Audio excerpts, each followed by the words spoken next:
Por favor, na carta de Paulo aos Romanos, capítulo 14.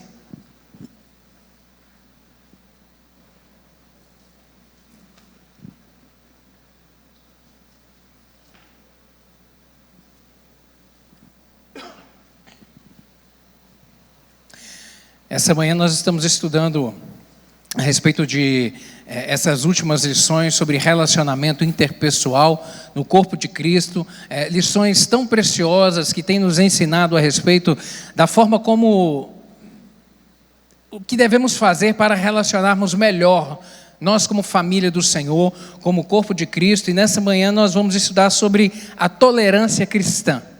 Como que é esse negócio?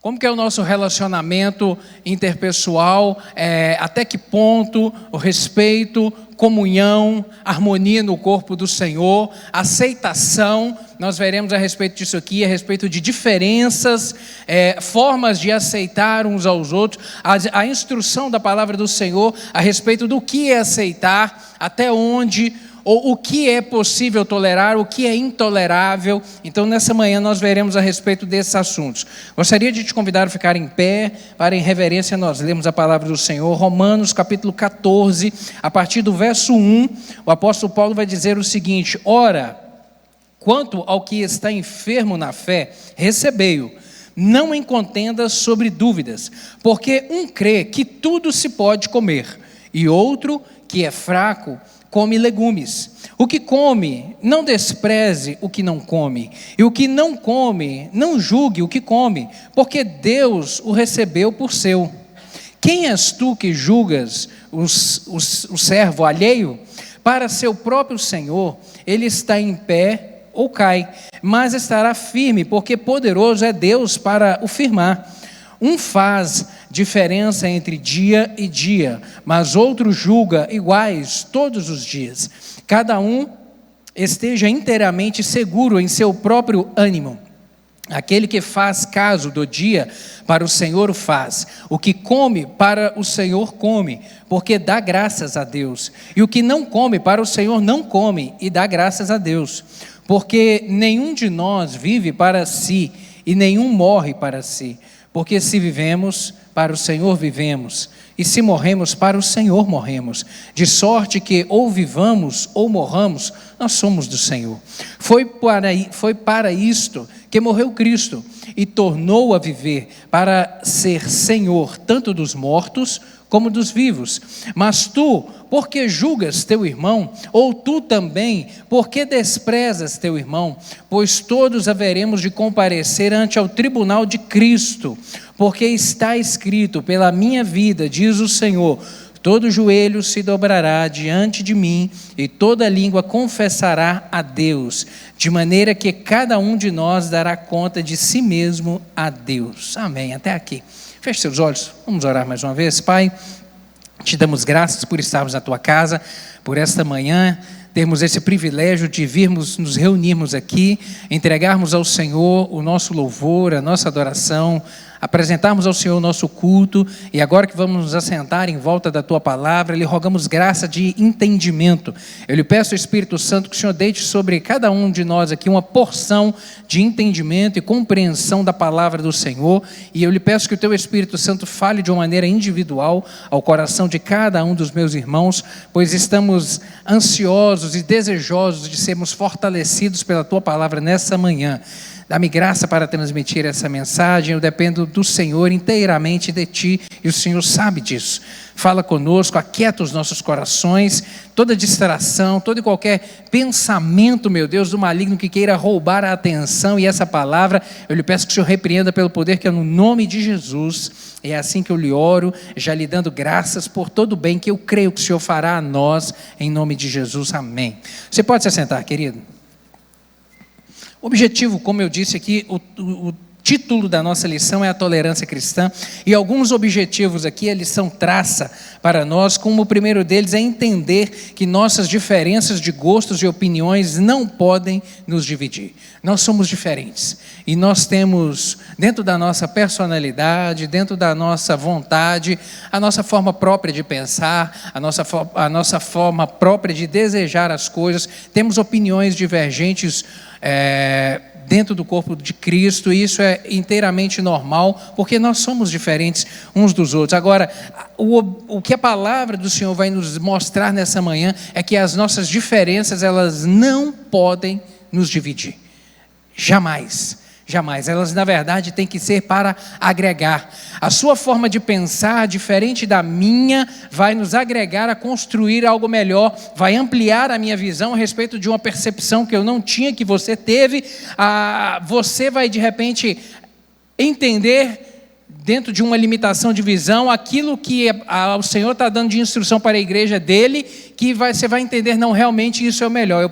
Eu penso até diferente, mas eu creio que isso está vindo da parte do Senhor. Então, somos diferentes. Um outro objetivo aqui é compreender que devemos aprender a conviver com o contraditório. Como nós somos diferentes, temos opiniões às vezes diferentes, nós temos que aprender a conviver com quem tem uma opinião diferente da nossa, com o contraditório. Alguém que vai se posicionar e vai dizer, olha, realmente eu estou pensando diferente disso daí. Você olha de uma maneira, mas eu estou olhando por outra. Mas é possível nós harmonizarmos as nossas opiniões para vivermos em coletivo, em harmonia, em paz. A família do Senhor, ela tem um propósito nessa terra: semear o amor, semear a mensagem do Evangelho, que é uma mensagem pacificadora, que é uma mensagem de harmonia, que é uma mensagem de presença do Senhor. E onde a presença do Senhor está, nós não adoramos o Senhor nessa manhã, nós não invocamos o nome do Senhor neste lugar. Então, onde a presença do Senhor está, ela vai trazer paz nos corações, ela vai trazer harmonia, ela vai trazer entendimento. E um outro objetivo aqui é entender que vale a pena sacrificar um gosto pessoal pelo bem de um irmão mais fraco na fé. Nós veremos aqui que nós temos nossa liberdade cristã, de agirmos dentro dos nossos princípios, valores, dentro da nossa vontade, mas a nossa liberdade, ela não é plena. Porque a palavra do Senhor vai nos mostrar nessa manhã que ela tem um limite, e por vezes esse limite é a consciência do meu irmão, que eu tenho que respeitar para que eu não o leve a pecar, para que eu não o leve a ficar ferido. O amor é o bem maior que nós devemos, que é uma dívida que nós temos uns para com os outros sempre. O que a palavra do Senhor vai nos dizer? Nós devemos o amor a todos, a todo instante.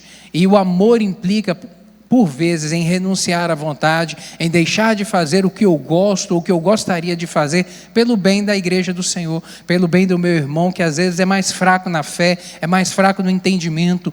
Um às vezes é mais maduro, mas o outro fruto ainda não é.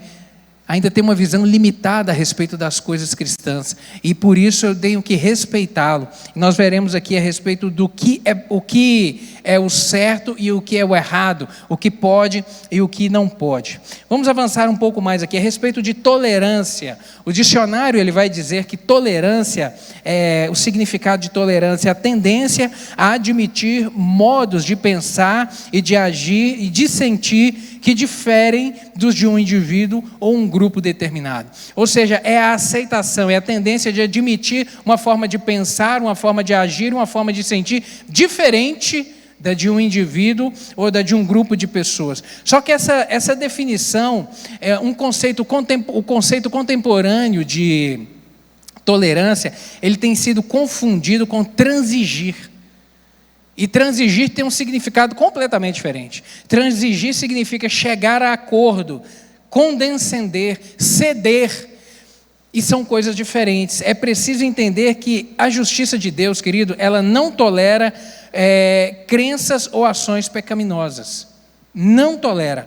O nosso Deus, ele não aceita o pecado. A palavra do Senhor vai nos dizer em 2 Coríntios, capítulo 6, versos 14 e 15.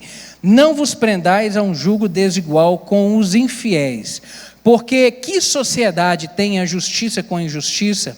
E que comunhão tem a luz com as trevas? E que concórdia há entre Cristo e Belial? Ou que parte tem com o infiel? Ou seja, a palavra do Senhor, de maneira muito clara, ela vem dizer que água e vinho são coisas diferentes. Não tem como se misturar. Não tem. Tem que ser tratadas de forma diferente. O caminho da luz com o caminho das trevas. Não é possível haver harmonia entre os dois. Não há como haver concordância. Por isso que tolerar é diferente de transigir. Transigir é ceder, transigir é aceitar. E tolerar vai ter um outro significado. Mas essa tolerância que o apóstolo Paulo está falando aqui em Romanos capítulo 14, ela não tem nada a ver com as coisas que vão de encontro à palavra do Senhor, que são contrárias aos princípios da palavra do Senhor. Não, ele está falando aqui de coisas que não são essenciais à salvação.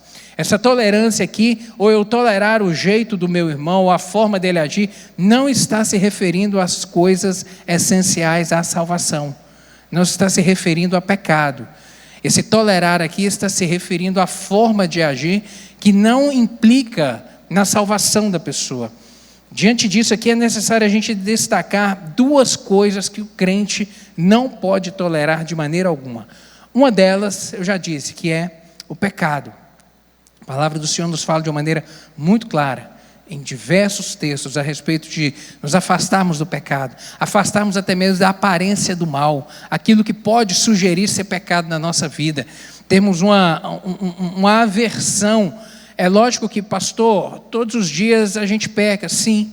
E a própria palavra do Senhor diz que aquele que diz que não tem pecado, ele já está cometendo um pecado. Mas o pecado aqui, que a palavra do Senhor se refere, é aquele pecado recorrente. É uma vida de pecado, é uma vida que não tem compromisso com a santificação, com se afastar da iniquidade.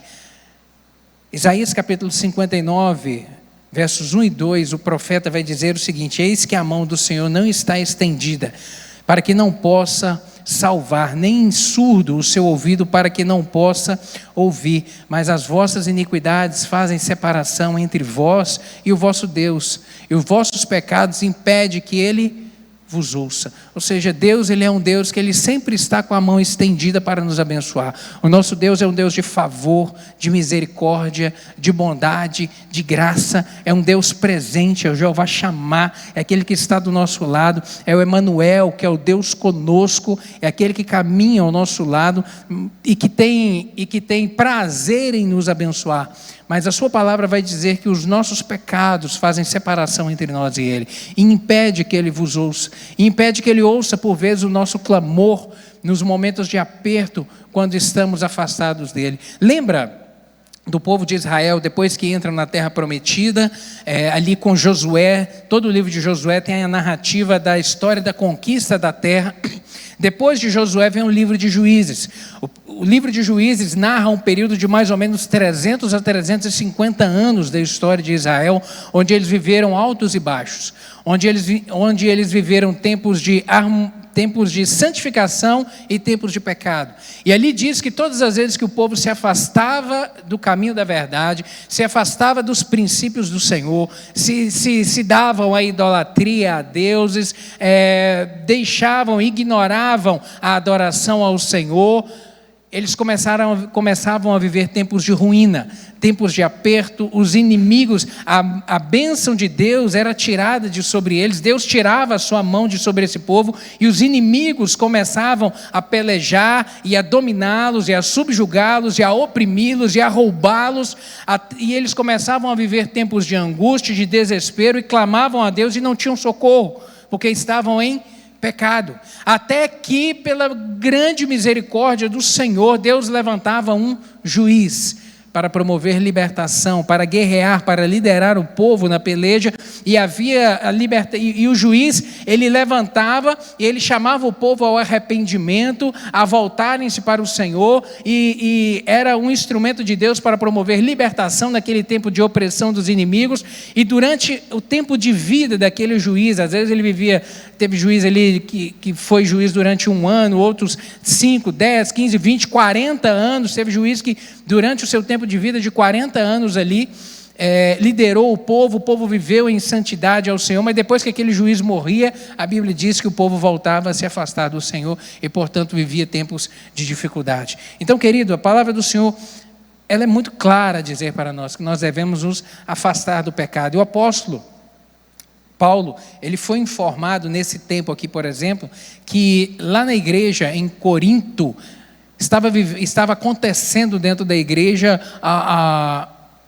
um pecado recorrente e algo extremamente grave. E que é notícia, o apóstolo Paulo, quando escreve aos Romanos, ele estava lá em Corinto, mas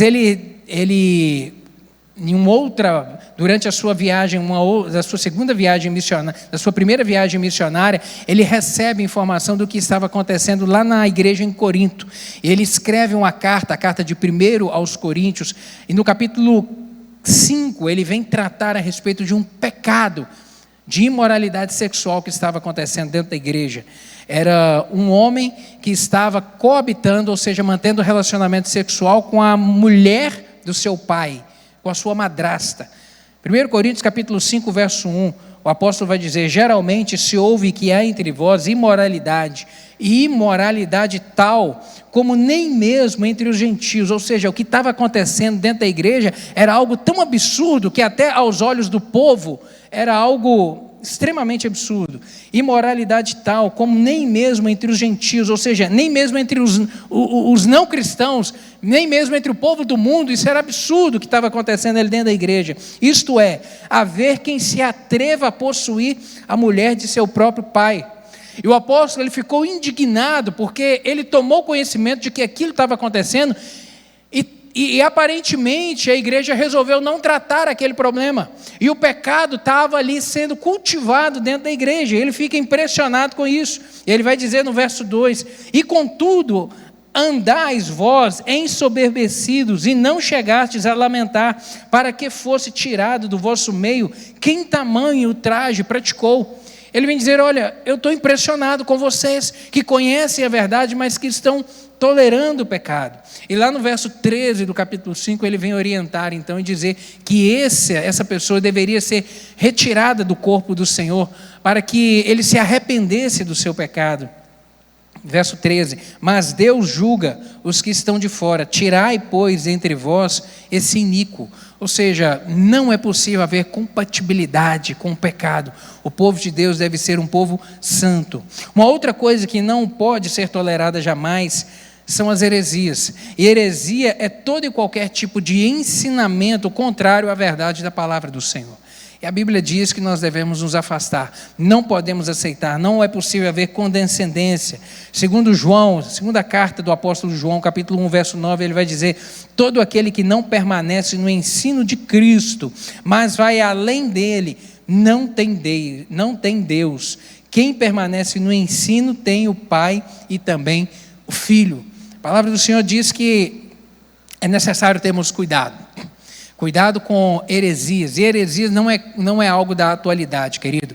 Desde a igreja primitiva, desde lá do tempo da igreja apostólica, os apóstolos já tiveram que se levantar para se posicionar contra os falsos ensinamentos que entravam dentro da igreja. Entenda bem, o diabo, ele tem duas formas de fazer oposição à igreja do Senhor. A primeira delas é a perseguição. É quando ele tenta fechar a porta da igreja. Nós vemos na história nossa, da humanidade, na história do cristianismo, por muitas vezes, ele conseguiu fechar a porta da igreja. A perseguição que aconteceu aos cristãos lá em Roma, lá em Jerusalém, Atos capítulo 8, nós vemos isso, a perseguição promovida por Saulo, pelo Sinédrio, e depois na igreja apostólica, na igreja primitiva, a perseguição feita por Roma, e até hoje nós sabemos de países onde não há liberdade de pregar o evangelho. Ou seja, em alguns lugares, ele consegue com essa estratégia fazer oposição à igreja do Senhor, que é fechar a porta da igreja. Mas em lugares onde ele não consegue fechar a porta da igreja, ele entra por ela. Ele entra para poder disseminar falsos ensinamentos. E uma mistura de uma doutrina falsa é mais difícil de ser entendido do que uma mentira. Uma mentira é algo facilmente detectável. Agora, uma meia-verdade é algo mais difícil de se compreender, de se verificar. E por vezes as meias-verdades têm entrado e contaminado a igreja do Senhor, desde o primeiro século até os dias atuais. Quantas meias-verdades nós vemos, e devemos fazer sempre oposição a isso, quando identificarmos. Por isso que a gente deve comparar o que a gente está ouvindo, seja no púlpito da igreja, seja uma mensagem na internet, o que eu estou ouvindo Está de conformidade com a palavra do Senhor? Se está de conformidade, está tudo certo. Agora, se não está em conformidade com a palavra do Senhor, eu não posso aceitar. Eu tenho que colocar de lado. Agora, como cristão, eu repito, não podemos ser tolerantes ao pecado. Contudo, nós devemos ser amorosos no trato uns com os outros, querido, para mantermos um bom relacionamento dentro do corpo do Senhor, dentro da igreja do Senhor. Um contexto histórico aqui desse momento de Romanos capítulo 14, quando o apóstolo escreve essa carta aos Romanos, a igreja de Roma foi fundada provavelmente por judeus que estavam presentes lá na época do Pentecoste, registrado em Atos capítulo 2, quando o Espírito Santo desce, aquelas pessoas são impactadas, cheias do Espírito Santo, impactadas pelo mover do Espírito Santo, judeus de todas as partes. A Bíblia vai nos dizer que de todas as redondezas, eles vinham para essa festa de Pentecoste e depois voltaram para as suas cidades. Pode ser que um judeu vindo de Roma tenha sido influenciado naquele momento, ou então pode ser que a igreja em Roma foi fundada por irmãos cristãos que, quando começou a perseguição ali já agora em Atos capítulo 8, quando a perseguição começa contra a igreja do Senhor, os cristãos que haviam em Roma começam a sair. Olha bem, Atos capítulo 2, o Espírito Santo, Atos capítulo 1, verso 8, e recebereis poder, o Senhor Jesus dizendo, e recebereis poder ao descer sobre vós o Espírito Santo, e sereis minhas testemunhas, tanto em Jerusalém, como em toda a Judéia, Samaria e até os confins da terra. Isso foi uma promessa. Atos capítulo 2, o Espírito Santo é derramado sobre aqueles cerca de 120 irmãos que estavam orando, são cheios do Espírito Santo. Atos capítulo 3, os apóstolos começam a pregar, Pedro começa a pregar, aí no sábado seguinte ele vai na sinagoga e prega, e o texto diz que 3.000 almas se convertem. Então de 120, agora são 3.120. No outra semana ele prega de novo na sinagoga e 5.000 se convertem, agora já são 8.000 pessoas a igreja do Senhor. E começa a haver conversões em massa, mas no capítulo 8, já acontece ali, está registrado a perseguição à igreja em Jerusalém. Porque os crentes estavam em Jerusalém, mas aí quando a perseguição começa, de uma forma muito intensa, eles começam a sair de Jerusalém. E por onde eles vão pregando a mensagem do Evangelho, e aí sim o Evangelho se alastra por todo o Império Romano daquele tempo. E com certeza, irmãos chegaram até Roma, judeus, e lá começaram a pregar o Evangelho ou conversões começaram a acontecer. Então foi dessa maneira que a igreja surgiu lá em Roma. No ano 49 depois de Cristo, o imperador Cláudio, ele determinou que todos os judeus fossem expulsos de Roma, saíssem de Roma. E os judeus saíram, inclusive isso é registrado por Lucas, em Atos capítulo 18, verso 1 e 2, ele vai fazer referência a esse evento, essa expulsão dos judeus lá de Roma. Ele diz assim: depois disto, deixando Paulo Atenas, partiu para Corinto, e lá encontrou certo judeu chamado Áquila, natural de Ponto, recentemente chegado da Itália, com Priscila, sua mulher, em vista de ter Cláudio decretado que todos os judeus se retirassem de Roma. Paulo se aproximou deles, e aí Paulo prega para Áquila e Priscila, eles se convertem e se tornam grandes apoiadores do ministério do apóstolo Paulo naquele tempo. Mas após a morte do imperador Cláudio, os judeus, o próximo imperador autoriza que eles voltem para Roma. Roma volta a ser povoada por judeus novamente, e era realmente uma grande metrópole naquele tempo. Cerca de 1 milhão de pessoas habitavam Roma naquele momento. Havia uma grande concentração de judeus em Roma, tanto na época, por volta do ano 49, quando houve essa expulsão dos judeus, quanto também posteriormente no ano 64, quando Nero ateia fogo em Roma e acusa os judeus cristãos de terem promovido essa grande tragédia. Roma tinha, para você ter ideia, 14 bairros, 16 bairros, 14 foram completamente incendiados, 2 bairros não foram incendiados. Quem morava nesses 2 bairros? Judeus. E por conta disso, ele acusou os judeus de terem ateado fogo em Roma, e ocorreu uma grande perseguição aos cristãos naquele tempo ali. Havia, portanto, aqui na igreja, nesse momento quando o apóstolo escreve essa carta, havia 2 grupos de pessoas dentro da igreja em Roma. Havia os romanos, os naturais, e cristãos, ou seja, gentios cristãos, e havia judeus cristãos em Roma, congregando dentro dessa igreja. E dentro desse grupo de irmãos judeus, haviam aqueles mais tradicionais, que estavam apegados a os mais radicais, melhor dizendo, que estavam apegados às regras do judaísmo. E eles queriam impor essas regras aos gentios. E isso começou a trazer um grande atrito lá dentro da igreja. Diante dessa igreja mista aqui de gentios e judeus, o apóstolo se viu diante de um problema, de um grande desafio, que era escrever para esses irmãos, para acalmar o espírito, para que eles entendessem a forma melhor de relacionar uns com os outros, para que houvesse paz entre os relacionamentos. 1 Coríntios capítulo 7, verso 18, o apóstolo vai dizer: é alguém chamado estando circuncidado? Fique circuncidado. É alguém chamado estando incircuncidado? Não se circuncide. Ou seja, a igreja era diferente naquele tempo. Havia irmãos judeus circuncidados e havia judeus não circuncidados. E o apóstolo vem dizer: olha, ninguém tem que obrigar ninguém a respeito dessas regras de usos, costumes, de hábitos, de conceitos recebidos da origem, de princípios e ensinamentos do berço materno. Ei, você entrou para a família do evangelho do jeito que você está? Permaneça. Ninguém tem que te obrigar a fazer ou deixar de fazer alguma coisa. Repito, não estou dizendo aqui em relação a coisas de pecado, estou dizendo regras aqui do cotidiano, do relacionamento, de convivência entre os irmãos. É isso que o apóstolo vem tratar. E na perspectiva aqui de Paulo, o judeu que se converteu a Cristo, ele não deveria abrir mão dos costumes religiosos dele, nos quais ele foi criado, desde que ele tivesse ciente de que essas coisas nada acrescentavam à salvação.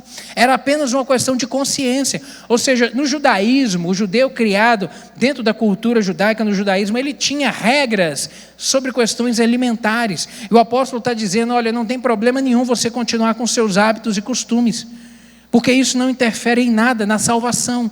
Agora, o que você não pode fazer é querer obrigar alguém que não tem a sua cultura a seguir a sua cultura e acusá-lo que ele está em pecado.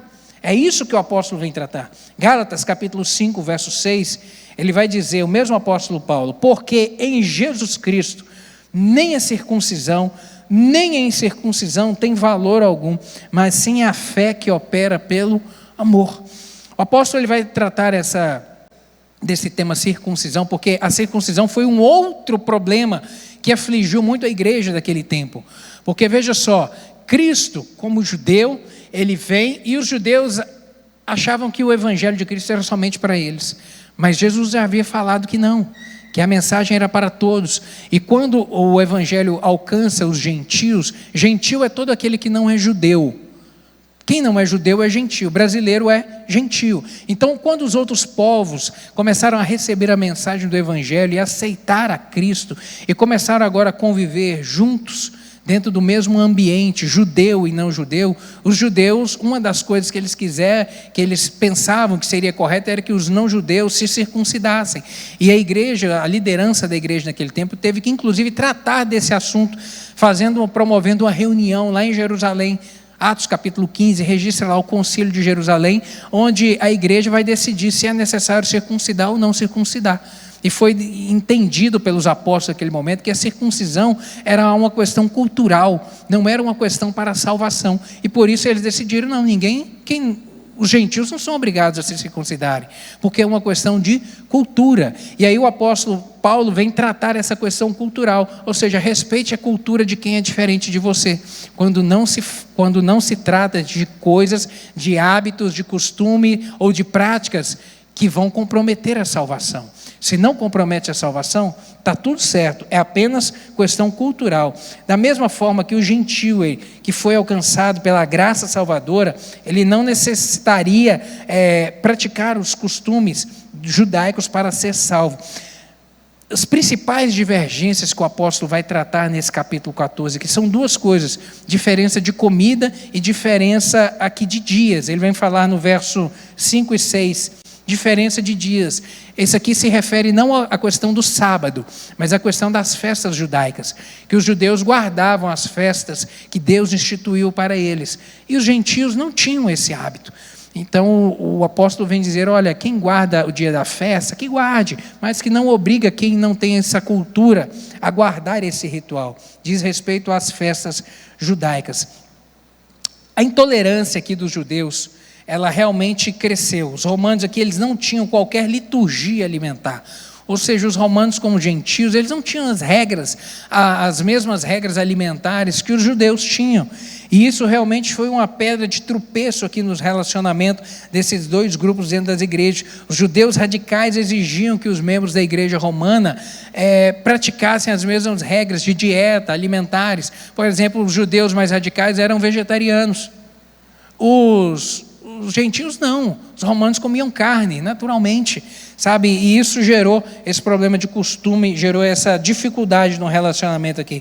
Surgiu então essa grande questão, o problema se agravou a ponto, olha só, da notícia chegar lá em Corinto. Isso aqui é Roma, a notícia foi chegar lá em Corinto, em um tempo que não existia o WhatsApp, não existia e-mail, não existia nem sequer um correio eficiente. Olha como é que a notícia, quanto tempo essa notícia demorou para poder chegar lá na outra cidade. E o apóstolo tomou conhecimento disso. Olha, está tendo problema lá na igreja em Roma, e o problema é esse, de relacionamento entre as pessoas. E o apóstolo aqui vai escrever então essa carta para poder tratar, entre inúmeros assuntos, da doutrina do nosso evangelho, sabe? Leia Romanos, querido. A doutrina da salvação, ela é exposta aqui nessa carta de Paulo aos Romanos, principalmente nos primeiros capítulos. Toda a doutrina do que a gente crê, da nossa fé, está tudo aqui. É importantíssimo conhecermos Romanos. E em uma outra parte ele vai tratar das questões de problemas lá dentro da igreja. E no capítulo 14 ele trata a respeito dessa questão envolvendo os irmãos. E aqui ele vem tratar, ele aborda esse assunto do problema, falando a respeito da fragilidade da fé. Paulo era um homem muito sábio nas suas instruções, era um homem inspirado pelo Espírito Santo, e ele era de realmente uma sabedoria diferenciada, dada por Deus para falar de um jeito certo, falar do jeito bom. Como judeu, ele conhecia a faceta do legalismo judaico, porque ele foi judeu de origem, mas também como cidadão romano, e ele tinha cidadania romana, certamente herdada pelo seu pai, e criado num ambiente diferente também do judaísmo, em uma escola diferente, recebendo conhecimento diferente. Ele também entendia o lado do gentio, então ele tinha compreensão dos dois lados, ele sabia como tratar esse assunto. E o apóstolo, ele subdivide aqui os irmãos dessa comunidade em dois grupos: o fraco e o forte na fé. Aquele que é fraco, aquele que é debilitado na fé, e aquele que é forte na fé. E aqui ele vai traçar de uma maneira muito harmoniosa esse conceito, para poder culminar lá na frente, para dizer: olha, tudo é Cristo, tudo é Cristo. Não é a sua vontade que tem que perseverar, e nem a vontade do outro que pensa diferente de você. Ei, todo mundo, nós todos estamos dentro do mesmo barco, e nosso alvo é Cristo. Então a nossa meta, a nossa régua é Cristo. Olhe sempre para Cristo. Sabe, a nossa diferença, ela se afunila e ela encerra em Cristo. É no amor de Cristo, é na graça de Deus derramada sobre nós por meio de Jesus Cristo, o seu sacrifício na cruz do Calvário. Ele vai dizer isso, ele utiliza a expressão fraco, e fraco no grego aqui significa debilitado. Alguém inexperiente na fé. E é consenso geral que os chamados fracos aqui, eles eram oriundos do judaísmo, porque embora tivessem depositado a fé em Cristo, esses irmãos judeus estavam agarrados a regras judaicas, a regras do judaísmo. A concepção de Paulo, na concepção do apóstolo aqui, o fraco dentro do contexto de Romanos 14 é aquele que atribuía pecado às coisas que não eram pecado. Porque pecado é aquilo que a Bíblia diz que é pecado. O que a Bíblia não diz que é pecado, eu não posso dizer que é pecado, mesmo que eu não concorde com certo hábito ou costume. Mas eu não posso dizer que isso é pecado, porque pecado é somente o que a Bíblia diz que é. E o que estava vendo aqui é que havia uma questão cultural muito forte. E às vezes para nós, por exemplo, brasileiro, é difícil às vezes compreender isso.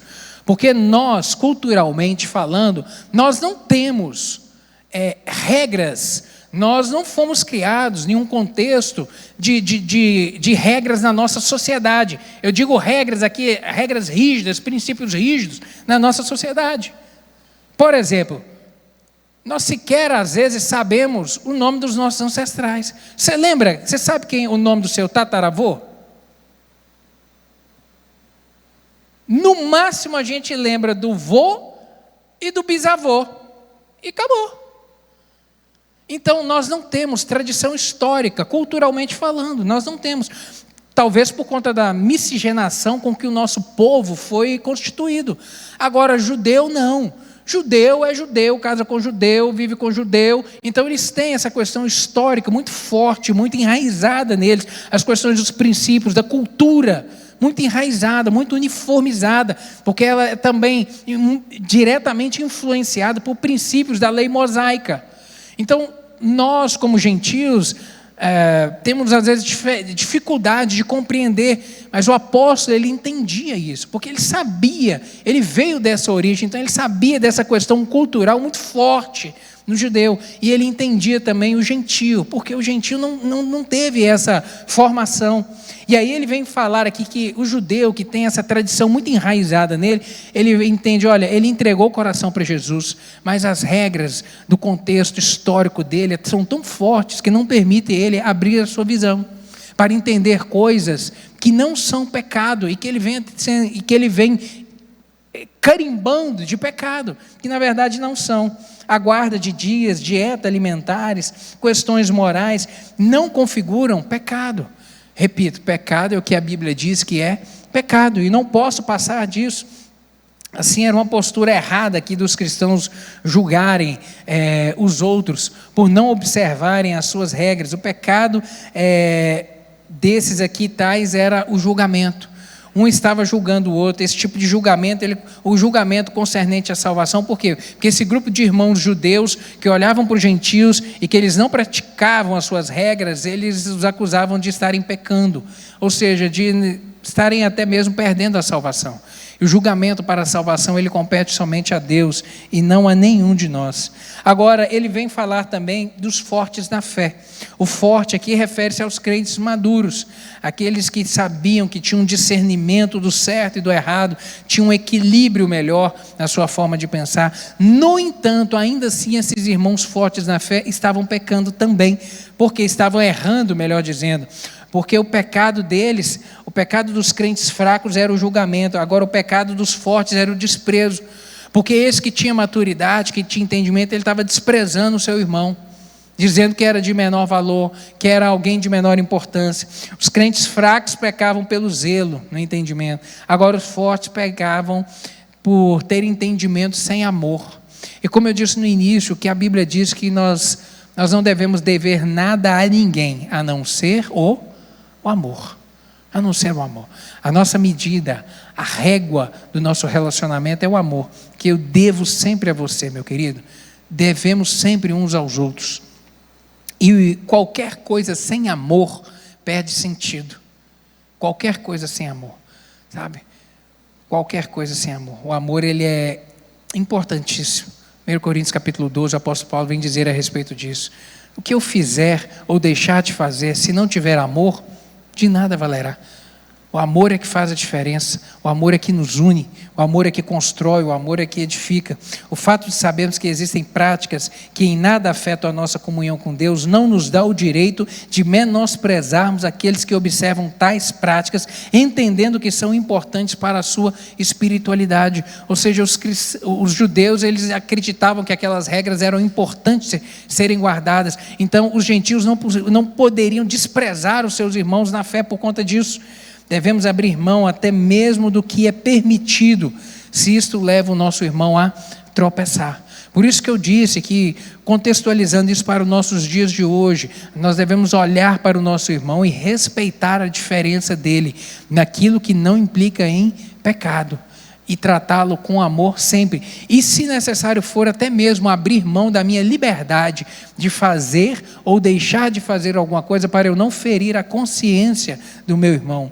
Romanos capítulo 14, que nós vemos aqui o verso 20 e 21, ele vai dizer o seguinte: não destruas a obra de Deus por causa da comida. Todas as coisas, na verdade, são limpas, mas é mal para o homem o comer com escândalo. É bom não comer carne, nem beber vinho, nem fazer qualquer outra coisa com que teu irmão venha tropeçar, ou se ofender, ou enfraquecer. Ou seja, por conta da consciência do meu irmão, eu vou deixar de fazer, até mesmo aquilo que eu penso que não tem problema nenhum fazer, que não é pecado. Mas eu vou deixar de fazer porque vai gerar escândalo, porque não vai honrar o nome do Senhor. Não vai honrar o nome do Senhor eu fazer isso, porque eu vou ferir a consciência do meu irmão. O amor deve me ajudar a exercer a minha liberdade em Cristo. O amor é o nosso limite, querido, sempre, sempre. No capítulo 15, verso 1 e 2, o apóstolo vai dizer: ora, nós que somos fortes, devemos suportar as debilidades dos fracos e não agradar-nos a nós mesmos. Portanto, cada um de nós agrade ao próximo no que é bom para a edificação. Ou seja, vamos construir, não vamos criar muros entre nós, vamos criar pontes no nosso relacionamento, porque nós estamos todos envolvidos numa mesma obra.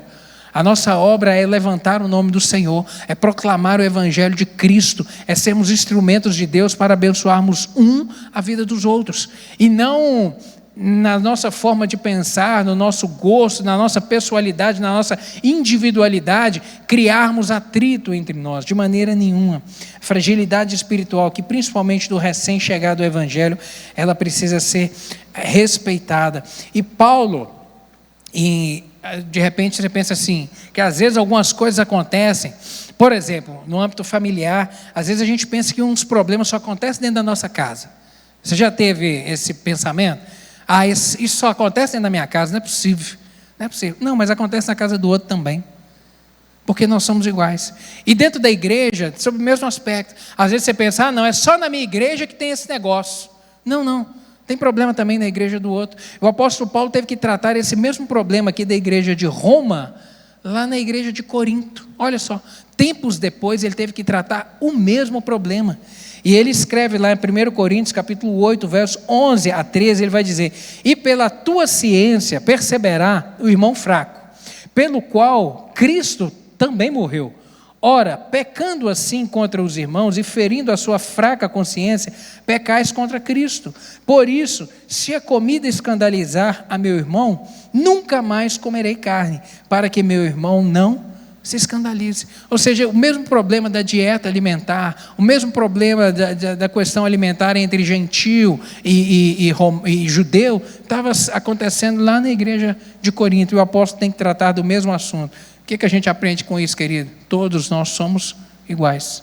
Problema tem na casa de todo mundo, não é só na sua casa. Essa questão é só na minha igreja. Não, querido. Se você mudar de galho, se você for para outra igreja, lá também vai ter problema.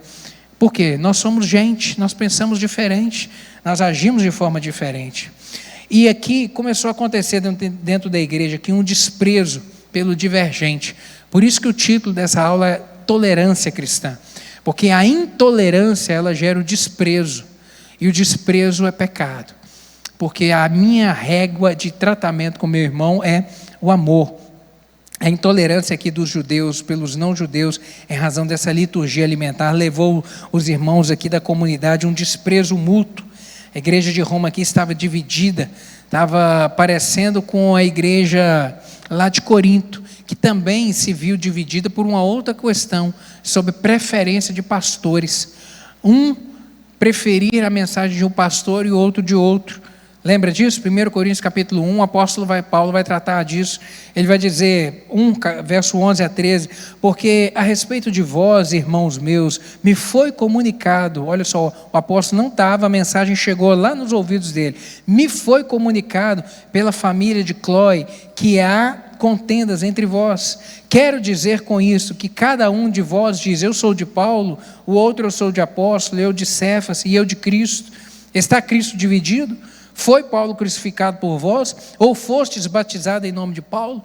Ou seja, estava havendo preferência entre pastores, entre liderança, um dizendo: não, eu quero seguir a mensagem de Cristo, não, eu quero seguir o que Paulo está falando, eu quero seguir o que Cefas está falando. Ei, o apóstolo vai dizer: ei, presta atenção, fui eu que morri na cruz por vocês? Foi Cristo. Então tudo é Cristo, tudo é Cristo. Volte seus olhos para Ele.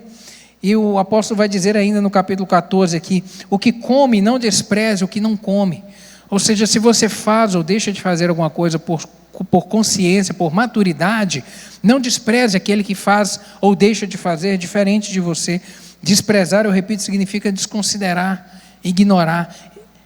E isso não é um comportamento de um cristão verdadeiro. Um cristão verdadeiro trata com amor, abraça, perdoa, tolera, decide caminhar mais uma milha, estende a mão, tem um coração aberto para poder receber. Isso é o que o Senhor nos ensina, é o que Cristo deseja de nós. Essa é a mensagem da salvação.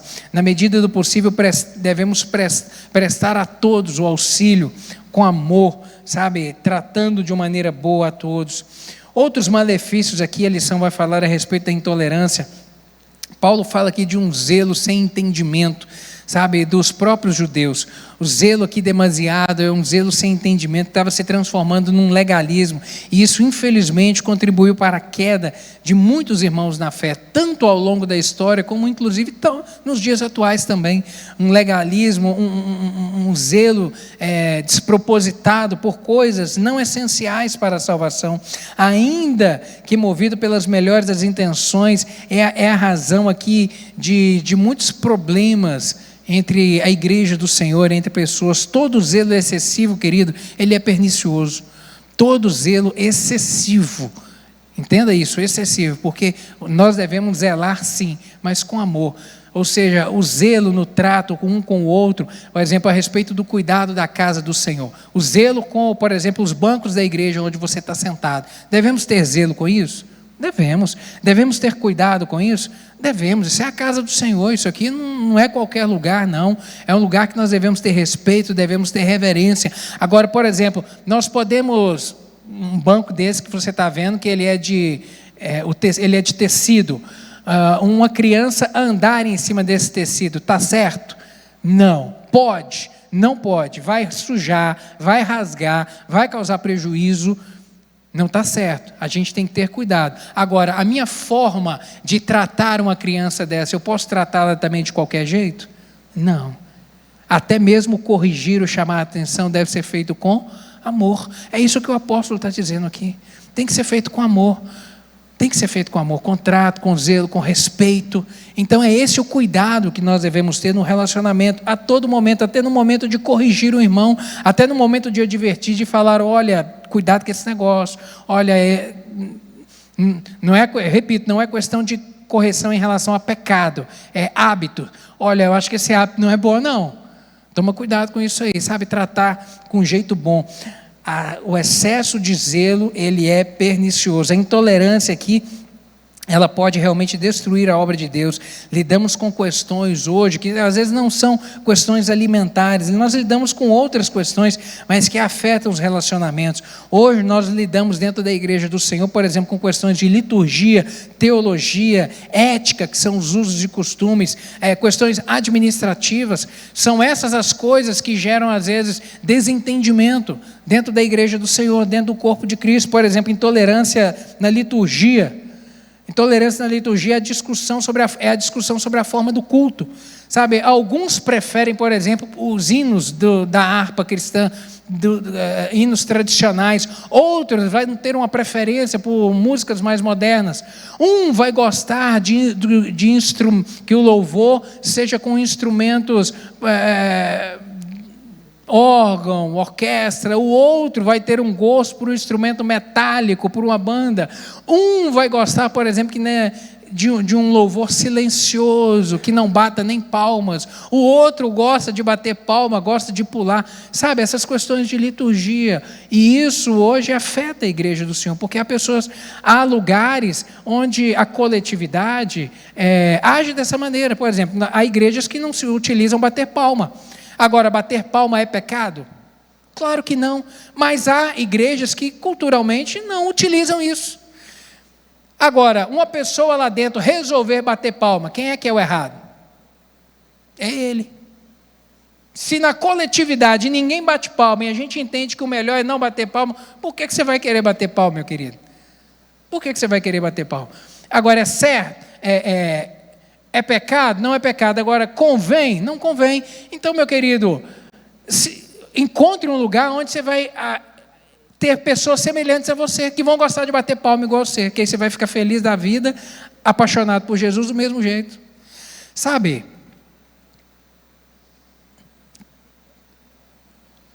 O verso 11. Não, verso 10. Mas tu, por que julgas teu irmão? Ou tu também, por que desprezas teu irmão? Pois todos haveremos de comparecer perante o tribunal de Cristo. Um dia todo mundo vai se comparecer perante o Senhor.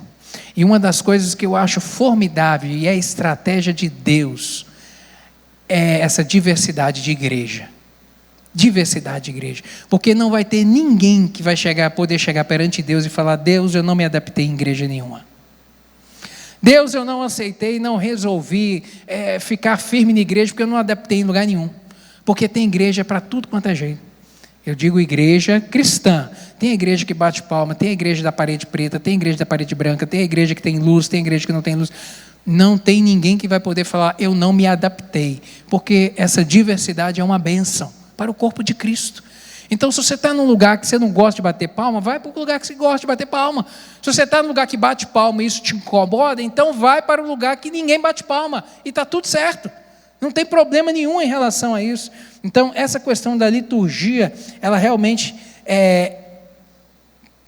atualmente, né, igrejas, por exemplo, da parede preta, tem igrejas que gostam de pintar de preto, gostam de colocar a iluminação. Tem problema em relação a isso? Não tem problema não.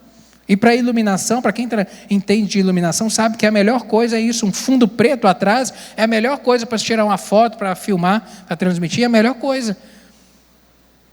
Mas tem problema a parede ser branca? Não, não tem problema. Então isso é questão de gosto. Entendam isso que eu vou te falar. A Bíblia nos chama a ter unidade. E unidade, a Bíblia não exige de nós, a Bíblia não diz em momento nenhum que entre nós é necessário haver unanimidade. Unanimidade é diferente de unidade. Unidade é corpo, unidade é propósito, unidade é estarmos juntos porque temos o mesmo propósito. Agora, dentro do mesmo propósito, não é necessário haver unanimidade. Eu gosto da parede branca, você gosta da parede preta, amém. Glória a Deus por isso. Vamos pintar ela de branco, vamos pintar depois de preto, vamos pintar de amarelo, entendeu? Isso não é problema. A gente se ajusta, a gente se entende. Por que não buscar o caminho do entendimento? A intolerância teológica, sabe? Por exemplo, aí nós falamos disso mais em relação às denominações, né? Tem irmãos cristãos nossos na fé, ser ou não ser pentecostal, crer ou não na atualidade dos dons do Espírito Santo. Há irmãos nossos de fé, crente em Jesus Cristo, que vai para o céu, que acredita que o agir do Espírito Santo, os dons do Espírito Santo, foi para o tempo aqui, da igreja apostólica, que eles não acreditam que isso é algo para os dias atuais. Está tudo certo, isso não tem problema nenhum em relação à fé, não afeta a salvação. Outros que creem a respeito do arrebatamento da igreja, uns acreditam serem, doutrinariamente falando, pré-tribulacionista ou pós-tribulacionista, ou seja, algumas igrejas, algumas denominações acreditam que a igreja será arrebatada antes da grande tribulação. Eu acredito assim, porque eu não quero passar por essa encrenca não. Vai ser um problema sério esse negócio de grande tribulação. Só para você ter ideia, em Apocalipse, o apóstolo João recebe revelações do Espírito Santo a respeito desses eventos do fim. E o que ele deixou registrado ali mostra que metade da população da terra vai morrer durante a grande tribulação por eventos cataclísmicos. Metade da população da terra. Se você acha que o Covid matou muita gente, e matou mesmo, você imagina metade da população da terra morrer em um período de 7 anos, de 3 anos e meio. A grande tribulação é 7 anos. Mas morrer, não todas esses eventos que ele narra lá vai ocorrer na primeira metade da grande tribulação. Você imagina em 3 anos e meio morrer metade da população da terra. Eu não quero estar aqui para viver esse negócio, não. Então, nós cremos que a igreja será arrebatada antes. Mas tem outros irmãos de fé que creem que a igreja vai passar por uma parte da grande tribulação. E tem outros que creem que a igreja só vai ser arrebatada após a grande tribulação. Amém, meu querido? Se você crê assim, fique com essa crença. Agora, isso influencia a nossa fé? Não. Não. Então, mesmo sobre questões teológicas, a gente pode divergir. Em alguns aspectos, a gente pode pensar de maneira diferente. Entenda isso. A Bíblia é a revelação de Deus ao homem. É a revelação de Deus ao homem, do Gênesis ao Apocalipse. Ela conta a história do homem, do início até o fim, de quando ele foi formado, até o dia que tudo se acabar. Novos céus e nova terra. E aqui dentro, o Senhor vem falando a respeito de assuntos diversos. Cultura, relacionamento com Deus, relacionamento conjugal, relacionamento pais e filhos, com trabalho, com servo, com patrão, com dinheiro. Fala de diversos assuntos, mas não fala tudo de tudo. A Bíblia não é um conjunto de regras que a gente segue de maneira... Não é regra. São princípios que nos ensinam coisas. E sobre o aspecto do nosso relacionamento com Deus, até mesmo nesse relacionamento com Ele, o Senhor não deixou um conjunto de regras estrito. Ele disse o que é pecado, o que eu não devo fazer, o que eu devo me afastar. Agora, dentro do que eu posso fazer, Ele me dá liberdade. E aqui dentro dessa questão da liberdade é que gera a forma de pensar diferente que nós podemos pensar. Sabe, olhar para as profecias, por exemplo, como essa daqui, imaginar que a grande tribulação, a igreja vai passar ou não vai passar por ela. A respeito dos dons do Espírito Santo, pensar que eles são atuais ou não são. Ser pentecostal ou não. Então isso não afeta a nossa salvação, não tem problema, mas ainda assim nós devemos nos harmonizar dentro desses pensamentos para que eles não gerem divisão entre nós, jamais divisão alguma entre nós. Intolerância sobre questão ética, questões que envolvem vestimenta, uso de adornos, de maquiagem, corte de cabelo. Para algumas igrejas, eles têm uma cultura a respeito disso, são mais rígidos a respeito disso. Então, se aquele grupo se adapta naquilo, amém. Agora, quem não se adapta, então que procure um outro grupo. Essa questão é uma questão muito, muito controversa em alguns grupos. Eu dou graças a Deus, porque há 29 anos congregando na Batista Moriá. Dou graças a Deus por ser uma igreja que tem princípios sobre essas questões de vestimenta, de ética, de usos e costumes, tão flexível. Tão flexível. Graças a Deus, os nossos pastores têm uma maturidade espiritual, porque eu vim congregar na Batista Moriá aos 16 anos de idade. Eu tive o privilégio de nascer num lar evangélico, mas a igreja onde a minha família congregava, onde nós estávamos, era de um rigor muito excessivo a respeito de usos e costumes. E aí, quando eu vim congregar na Batista Moriá aos 16 anos, foi como se meus olhos estivessem abertos e a minha visão ampliada. Eu pude perceber que aquelas coisas que eu aprendi lá atrás e que me foram ditas como certa e errada, um rigorismo estético de coisas, eu percebi que aquilo não tinha nada a ver com pecado ou não pecado. Eu falei, graças a Deus daqui. E eu não quero sair daqui nunca mais, porque aqui a gente tem liberdade de fazer as coisas que em outro lugar eu não tinha. E que não tem nada a ver com ser pecado ou não ser pecado. Que coisa boa é isso. É isso que o apóstolo vem dizer aqui a respeito da maturidade espiritual. E eu realmente dou graças a Deus, porque Batista Moriá tem maturidade espiritual em relação a essas questões de usos e costumes, uma liberdade que se tem. Agora, essa liberdade, o apóstolo que sabiamente, ele vem atribuir a cada indivíduo a responsabilidade sobre aquilo que é o certo. Dentro da sua liberdade você tem responsabilidade, e Deus vai te cobrar ela, por conta de ferir a consciência do seu irmão. É necessário ter moderação. Moderação no padrão cristão, ela envolve inclusive o cuidado com a roupa, com o traje sensual. Envolve isso também, termos cuidado, atenção em relação a isso. Não é qualquer roupa que convém, não é qualquer roupa que eu posso ir no culto. E eu digo mais, não somente ir ao culto, vestir na vida normal. A gente honra o nome do Senhor, não é somente quando estamos juntos congregando o nome dele aqui não. É lá no seu trabalho, você tem que honrar o Senhor. É na foto que você tira e posta no Instagram, você tem que honrar o nome do Senhor Jesus nisso. Em todos os lugares somos sal e somos luz. Na verdade, o sal ele só faz sentido se ele estiver fora do saleiro, não é verdade? O sal dentro do saleiro ele é útil para alguma coisa? Não. Aqui é o QG, aqui é o nosso QG. Aqui é onde a gente recebe instrução, aqui é onde a gente é fortalecido, aqui é onde a gente é nutrido, é alimentado com a palavra do Senhor. Mas o campo de batalha é lá fora, querido. É lá fora que você tem que ser sal, tem que ser luz, as pessoas têm que olhar para você e vai falar, não, ali tem um homem de Deus. Ali tem uma mulher de Deus, até pela roupa, até pelo jeito de falar, o jeito de agir, é comprometido com Deus, sabe? Influenciar é isso, e essa responsabilidade, essa nossa liberdade cristã, ela traz conosco também uma responsabilidade.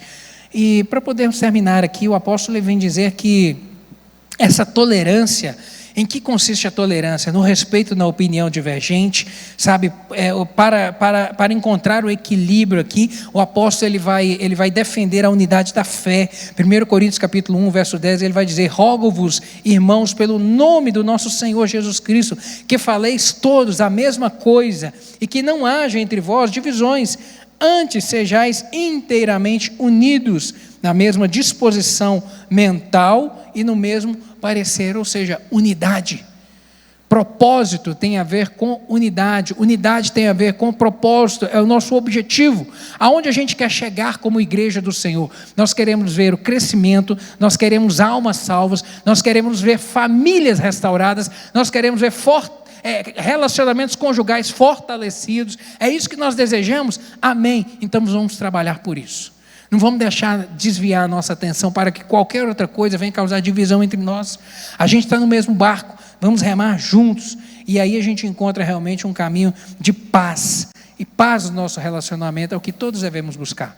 Romanos capítulo 12, verso 18, o apóstolo vai dizer, se possível, quanto depender de vós, tem de paz com todos. No que depender de você, tem de paz com todos. Tenha paz com todo mundo. Relacione bem com todo mundo, não deva nada realmente a ninguém, a não ser o amor. Jesus Cristo é o príncipe da paz. Apresentá-lo ao mundo, necessariamente, para nós apresentarmos Jesus ao mundo, necessariamente nós devemos viver em harmonia. João capítulo 13, verso 35, o Senhor Jesus vai dizer isso, nisso todos conhecerão que sois meus discípulos, se vos amardes uns aos outros. Por isso que eu disse no início, que a nossa régua é o amor. A nossa régua é o amor, seja no tratar de qualquer questão, seja até mesmo no corrigir alguém, a nossa régua é o amor. A nossa forma de falar uns com os outros, a nossa régua é o amor, sabe? Estender a mão, ter compaixão, ter misericórdia do outro, é o amor. Qualquer coisa que for feita sem amor não faz sentido. O amor é o nosso limite. O amor ele vai servir como limite entre eu e você. E o amor vai servir para construir o nosso relacionamento, para juntos caminharmos unidos. Para encerrarmos aqui, a intolerância é algo realmente crescente no mundo atual e nós devemos ter cuidado para que isso não venha causar divisão entre o corpo do Senhor. Tolerar é aceitar o diferente. Repito, não estou dizendo aqui em relação a pecado. Tudo aquilo que é pecado, a Bíblia diz para nós sermos intolerantes. Mas sobre os nossos usos, costumes, formas de pensar, nós devemos tolerar uns aos outros. É assim que o apóstolo encerra aqui essa mensagem. encerra essa discussão sobre divergência que gerou intolerância aqui na igreja de Roma, verso 7, capítulo 15, verso 7, ele vai dizer: portanto, aceitem-se uns aos outros, da mesma forma como Cristo os aceitou, a fim de que vocês glorifiquem a Deus. Cristo te perdoou? Amém. Então perdoe. Perdoe aquele que te feriu, não guarde mágoa no coração, estenda a mão. O Senhor estende a mão para poder te ajudar todos os dias, para te fortalecer, para te animar. Então estenda a mão, seja você instrumento de Deus para abençoar a vida de outros, para ser um abençoador, para ser alguém que edifique, para ser alguém que realmente promova crescimento e não causar divisão, e não plantar dissensão. Amém, meus queridos? Glória a Deus pela palavra do Senhor. Vamos orar? Vamos ficar de pé?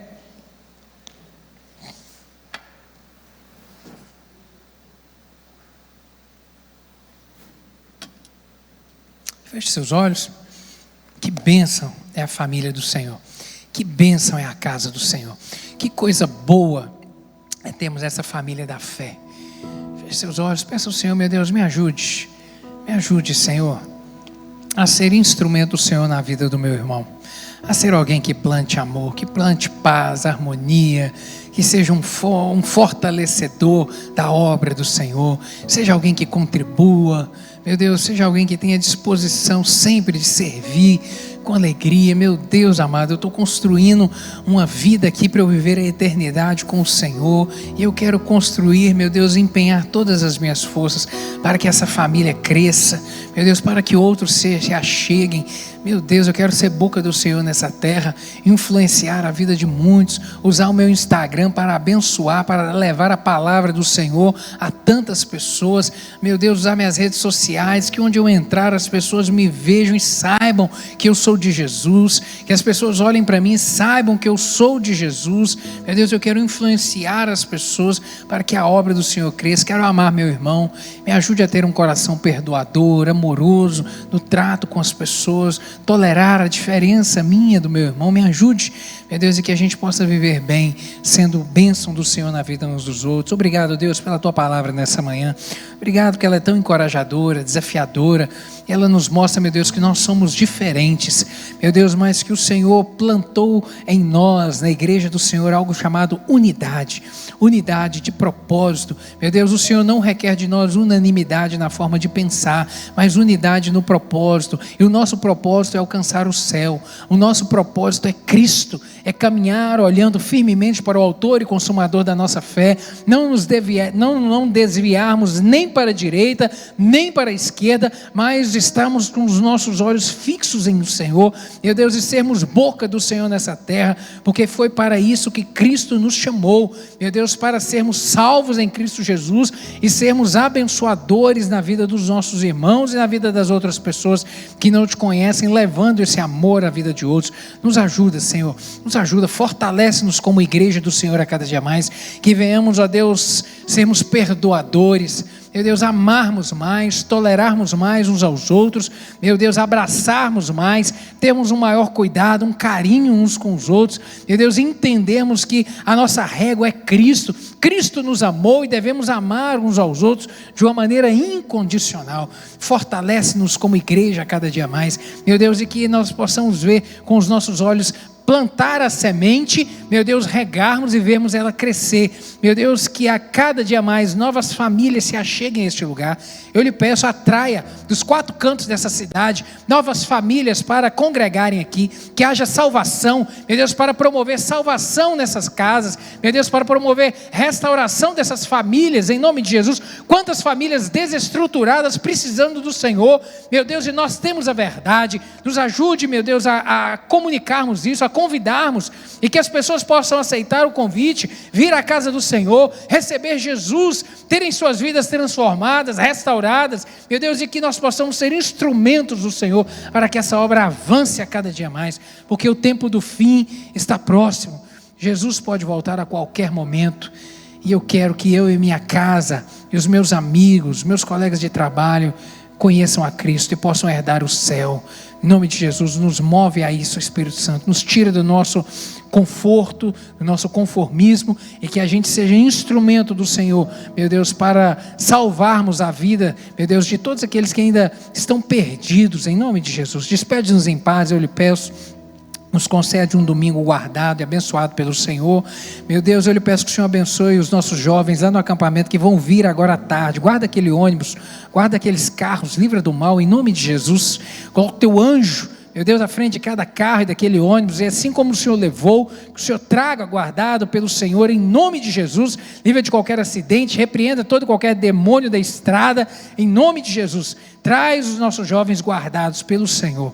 Te damos graças, despede-nos em paz, e que a boa mão do Senhor continue sobre nós, e que à noite estejamos aqui para prestarmos ao Senhor o nosso culto com louvor e com alegria, em nome de Jesus. Amém. Que o amor de Deus, a maravilhosa graça de Jesus e a consolação do Espírito Santo esteja sobre o seu coração hoje e sempre, meu querido. Amém. Vá em paz. Deus te abençoe.